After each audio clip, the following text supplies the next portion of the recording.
अभी जनाब और मैडम को एक पुरस्कार मिला, यानी कि एक अवार्ड मिला, और अवार्ड का नाम था रियल लाइफ कपल अवार्ड।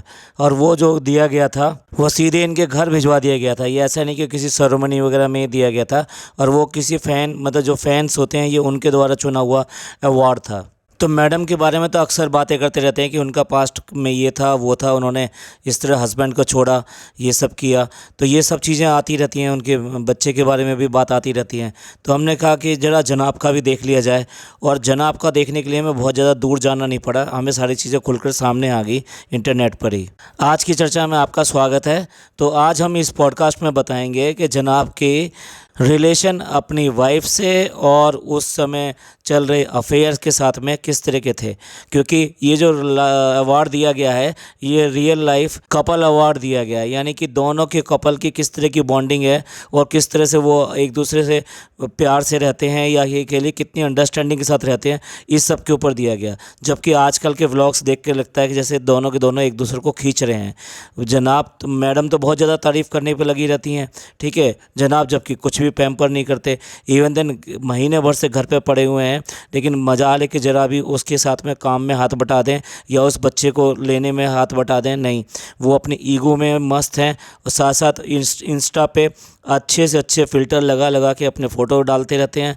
यानी ये सब कहने की बात यह है कि जिन्होंने सपने या रमज़ान के व्लॉग देखे होंगे सबको पता लग गया होगा वो एज ए हस्बैंड कितना कंट्रीब्यूट कर रहे हैं अपनी वाइफ के साथ में। और इससे पहले की कहानी तो आपको सबको पता ही थी, जब वो प्रेग्नेंट थी तब भी जो है चाय बनाने तक के लिए जो है ना ये कहते थे कि मेरे को चाय बना कर दे दो। तो इस समय जब मैडम बिल्कुल ठीक ठाक हैं तो तब तो आप उम्मीद ही नहीं कर सकते। तो ऐसे व्यक्ति को ये जो लाइफ टाइम अवार्ड दिया गया है ये इसका एग्जाम्पल है कि इनके आपस के रिलेशन कैसे हैं। अच्छा, अब थोड़ा सा पास्ट में चले जाते हैं जिसके बारे में हम बात कर रहे हैं। जनाब की शादी 2018 फरवरी में हुई थी, और उस समय उनका एक सीरियल चल रहा था, और उस सीरियल की जो को स्टार थी पेशा, उसके साथ में जनाब के बहुत सारे फ़ोटो इंस्टा पे जो है मौजूद हैं, और इंस्टा पे वो जो पोस्ट किया करते थे। और ज़्यादा मामला इनका जब सामने आया कि जब फ्रेंडशिप डे आया, और फ्रेंडशिप डे के ऊपर यानी ये शादी के बाद का सबसे पहला फ्रेंडशिप डे था, और उस फ्रेंडशिप डे पे जनाब ने एक फ़ोटो पोस्ट करी अपने इंस्टा अकाउंट पर। ये कौन सी फ़ोटो पोस्ट करी ये हम यहाँ पे स्क्रीनशॉट उसका लगा रहे हैं। ये फ़ोटो दोनों की पोस्ट की हुई थी, और इसके ऊपर जनाब ने जो लिखा था उसका भी स्क्रीनशॉट अब हम लगा रहे हैं। A person that I clicked with instantly and formed a bond for life time. It is true friendship. It is not about who you have known the longest. It is the about who walked into your life and said, I am here for you, and proves it. A very happy friendship day at the rate Yesha Raghuvanshi. You are the cutest. अब आपको इस court के thought से समझ में आ गया होगा कि किस टाइप का रिलेशन था। ये कोई आम रिलेशन नहीं था, ये एक साफ साफ दिखाई देता है कि ये आम रिलेशन से थोड़ा ऊपर वाला रिलेशन था। थोड़ा हिंदी में भी मैं समझा देता हूँ। ये कह रहे हैं यहाँ पे अपने कोर्ट में, एक पर्सन जिसका कि मैंने ये क्लिक किया है इंस्टेंटली, वो लाइफ में एक बहुत बड़ा बॉन्ड बना लिया है, और इसी को ही ट्रू फ्रेंडशिप कहते हैं। और ये उसके बारे में नहीं है जिसको आप ज़िंदगी में बहुत लंबे समय से जानते हैं। ये वो है कि जो आपकी ज़िंदगी में चला आया और आकर कहता है कि आई एम हेयर, मैं यहाँ पर हूँ आपके लिए, और साबित करता है। एक बहुत ही अच्छा फ्रेंडशिप डे आपको मुबारक हो। और नाम लिखा है, उसके बाद में लिखा है यू आर द क्यूटेस्ट, यानी आप सबसे सबसे खूबसूरत हो। अब इसको पढ़ने के बाद में तो पता लग जाता है ना कि ये रिलेशन जो किस टाइप के थे। और ये वाला कैप्शन जो डाला जनाब ने उसके बाद में तो कई सारे कैप्शंस मतलब इसमें आंसर्स की या कह लिए कमेंट्स की बाढ़ आ गई इस पर, और जनाब को बहुत बुरी तरह से ट्रोल किया जाने लगा, क्योंकि ये पहला फ्रेंडशिप डे था जिसके बाद में मतलब शादी के बाद में जो पहला फ्रेंडशिप डे आया था, और उस पर जनाब ने ऐसा किया। इससे पहले जितने भी फ्रेंडशिप डे थे उसमें वो मैडम की फ़ोटो लगाकर जो विश किया करते थे, और मैडम भी हमेशा जो है उन्हीं को विश किया करती थी। इसका परिणाम ये हुआ कि मैडम ने उस दिन जो फ्रेंडशिप डे पे जनाब की फ़ोटो नहीं लगाई, और फ्रेंडशिप डे के ऊपर जो फ़ोटो लगाई वो अपने फादर की लगाई। अब देखिए ट्रोलिंग का पहला कमेंट हम यहाँ पर लगा रहे हैं। कमेंट है, don't like this pic, by the way tomorrow is DP's birthday, what you have planned for her Shoaib भाई। ये एक ख़ास फ़ैन है और वो कह रहा है कि ये पिक तो मुझे बिल्कुल पसंद नहीं आई, और जबकि कल उसका बर्थडे है यानी डीपी का बर्थडे है, और उस ऊपर आपका क्या प्लान है आप वो बताओ। दूसरा कमेंट का स्क्रीनशॉट लगाते हैं। कमेंट लिखा है, no happy friendship day, wish for Deepika, she is no more your best friend. अब यहाँ पे भी फ़ैन ये कह रहे हैं कि दीपिका ही तुम्हारी जो बेस्ट फ्रेंड है वो जो है बेस्ट फ्रेंड नहीं है, इसलिए ये कोई विश नहीं हुई फ्रेंडशिप डे की। और एक और ख़ास लास्ट कमेंट लगा देने जो सारी बात एक ही कमेंट के अंदर पूरा कर देता है। कमेंट है, hope history is not repeating, Deepika left husband for her costar, now Shoaib is behind another costar, this is not just a friendship, history repeats. देखिए इसने पूरा दूध का दूध और पानी का पानी कर दिया। वो क्लियर कट कह रहा है कि हिस्ट्री जो रिपीट कर रही है। पहले दीपिका ने अपने हस्बैंड को छोड़ा अपने को स्टार के लिए, आज की डेट में शोएब जो है अपने को स्टार के साथ में है, और डेफिनेटली ये जो है फ्रेंडशिप नहीं है, मतलब कि ये फ्रेंडशिप से कहीं आगे है। और लास्ट में उसने लिखा हिस्ट्री रिपीट्स, यानी कि इतिहास अपने आप फिर दोबारा दोहराएगा। अब आप ये ज़रूर जानना चाहेंगे कि मैडम ने उस फ़ोटो का क्या किया।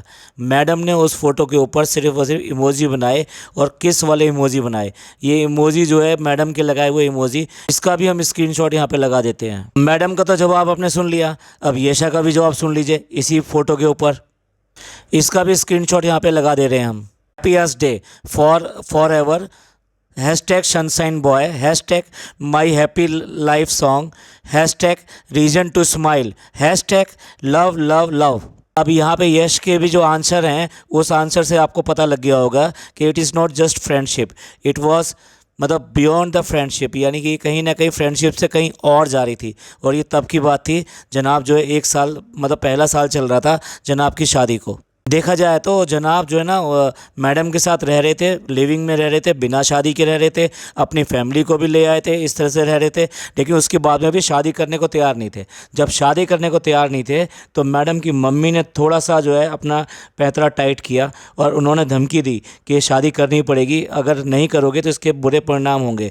और उसी की वजह से उसने पूरा फाइनेंशियल कंडीशन को देखते हुए सोचते हुए कि भाई अभी कोई और तरीका है नहीं, सारा फाइनेंस जो है ना वो इन्हीं से आ रहा है, पूरा घर का खर्चा चल रहा है, उन्हीं के घर में रह रहे हैं। तो अल्टीमेटली फिर जनाब ने जो है ये शादी स्वीकार करी। और जब ये शादी करी थी, इस इंसिडेंट के बाद में मैडम को सब लोगों ने मैडम के कर्मा को याद दिलाया। इस तरह से वो अपने हस्बैंड को छोड़कर अपने को स्टार के साथ में आई थी, इसी तरीके का उनके साथ में रिपीट होने जा रहा है। चलिए थोड़ा और आगे चलते हैं। जब मैडम बिग बॉस में गई थी, यानी बिग बॉस 12 में गई थी, तब येशा के साथ में इनके फ्रेंडशिप जो है एक बार फिर परवान पे थी।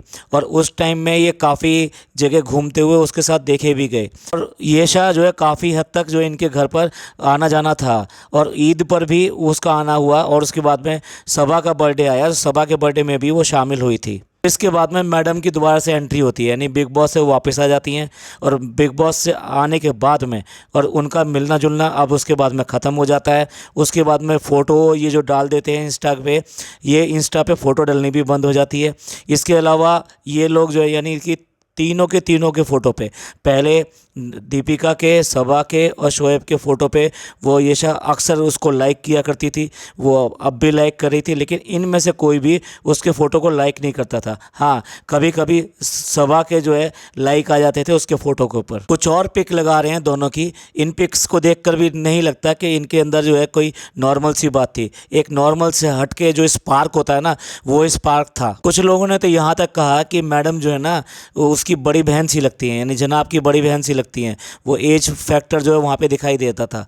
और आज की डेट में कहा जाए तो आज की डेट में तो मम्मी बन चुकी हैं, यानी अम्मी बन चुकी हैं, मैन चाइल्ड की मम्मी बन चुकी हैं। अगर ये वाला रिलेशन जो है नॉर्मल रिलेशन नहीं था, स्पार्क वाला रिलेशन नहीं था, तो फिर जनाब ने एक और फ़ोटो इंस्टा पे अपने अपलोड की थी। और वो जो फ़ोटो थी रात को 2 बजे के बाद में उसके घर पर, यानी कि येशा के घर पर उसको चाय बना के पिलाते हुए, उसको पैम्परिंग करते हुए। और ये वही जनाब हैं कि जो रमज़ानों के महीने में, या रमज़ानों के महीने की बात नहीं कर रहा, जब प्रेग्नेंट थी मैडम तब भी उनको सुबह उठाकर ये बोलते थे कि चाय बना दो मेरे लिए। आज आप देख ही रहे होंगे कौन किसके लिए चाय बना रहा है और कौन क्या कर रहा है। सच बात तो ये है कि आज की डेट में भी इनका रिलेशन जो है ना वो शक पे ही है। जब भी मैडम जो है हर जगह भाग भाग कर जाती हैं, जब भी सेट पे कोई काम चल रहा होता है, कुछ भी चल रहा होता है, झलक पे आपने देखा ही होगा, उन्होंने कभी पीछा नहीं छोड़ा। इतनी दूर जाकर बच्चे को भी साथ में ले जाकर 40 किलोमीटर डेली जो अप एंड डाउन करना, 40 किलोमीटर इधर से 40 किलोमीटर उधर से, लेकिन उन्होंने कभी भी ये नहीं छोड़ा। और बात करते हैं जनाब की, तो जिस टाइम जनाब निकाल दिए गए थे सीरियल से, उसके बाद में भी जनाब लगातार वहाँ सेट पर जाकर बैठते थे। और जिन दिनों जनाब नहीं जा पाते थे, यानी सेट पे नहीं बैठते थे, तो जनाब का एक ख़ास दोस्त हुआ करता था, वो दोस्त वहाँ पे ज़रूर जाया करता था। इस सब से क्या पता लगता है कि ये दोस्त एक दूसरे को लिए बहुत इनसिक्योर समझते हैं, और उसी की वजह से एक दूसरे की पहरेदारी करना और ये सब करना। अल्टीमेटली हुआ क्या, हुआ ये कि मैडम ने अपना कैरियर छोड़ दिया और घर पे बैठ गई, तो जनाब को शांति मिल गई। और मैडम ने आज तक भी पीछा नहीं छोड़ा है, वो जहाँ भी सेट पे जाते हैं वहाँ ज़रूर पहुँच जाती हैं। तो ये कुछ इनके रिलेशंस की जांच पड़ताल थी कि पहले क्या रिलेशन थे और आज की डेट में क्या रिलेशन है। इस पॉडकास्ट को यहीं ख़त्म करते हैं और मिलते हैं अगले पॉडकास्ट में। ये पॉडकास्ट आपको अच्छा लगा हो तो प्लीज़ लाइक कीजिए, सब्सक्राइब कीजिए और शेयर कीजिए। अपने लोगों का ख्याल रखिए, खुश रहिए। थैंक यू, धन्यवाद, शुक्रिया।